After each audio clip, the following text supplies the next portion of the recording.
Сайн байцгаана уу? Та бүхэндээ энэ өдрийн мэндийг хүргэе. Ардын дуу бүжгийн хан хинтэж чуулгын гослол бүжигчин гэрэлтгий байна. Та бүхэндээ дэлхийн бүжигчдийн баярын өдрийг тохиолдуулан дараан ясны бүжгээр нэгэн челленжийг эхлүүлж байна. Энэхүү челленжтэй дараагийн хүнээр Сүхбаатар аймгийн Жаахан шарга театрын гослол бүжигчин сайхан цай таныг урьж байна. Арт Бэрэтжигийн хамт олондоо ажлын өндөр амжилтыг хүсье өрөөё. Та бүхэндээ даргаан гогсаатны хувцсны соёлын талаар зохис дурдъя. Эхнэр хувцс нь дээл, ууж, малгай, толгоон гоёл, гутал зэргээс бүрдэнэ. Малгай нь шавх орон сүмбэр уулыг бэлэгддэг. Түүнийг тойрсон 32 ширээс нь нийт Монгол угсаатны төлөөллийг илэрхийлдэг. Улаан залаа нь нарны цацрахыг илэрхийлдэг. Нарийн дурах хэлбэртэй толгоон гоёлыг алт мөнгөн дээр шүр шигтгэн гоёмсог хээ уугалз гарган хийдэг.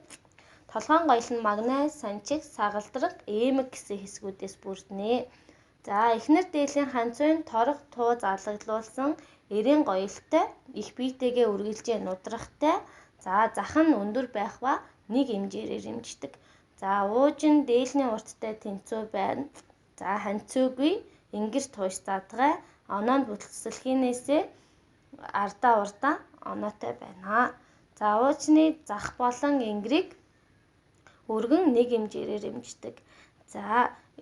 Эрчүүд маань болохоор зуны цагт бүс даван тэрлэг, өвөл болохоор бусад угсаатны адил хоньны нэхийгээр ойсон үстэй дээл, хавар намрын сэрүүнд хамжаар хантааз давхуц хүрэн өмсдөг.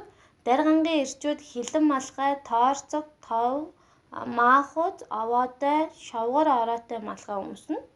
Түүнээс гадна чихвч, альчуур зангиддаг толгойндоо. Гутлын хэлбэр загвар ерөнхийдөө Монгол гутлынхтай адилхан байдаг. Гутлыг хавчуулж байсан сарс, түрий, зулагт байгаа угалзын тоо. Улны хийц төрхөөр нь 3 сарстай 36 зурмалвалт, 2 сарстай 18 угалзтай наамалвалт, 4 сарстай ширмэл улт гэж гэх зэргээр гутлыг тэгж ангилдаг байх нэ.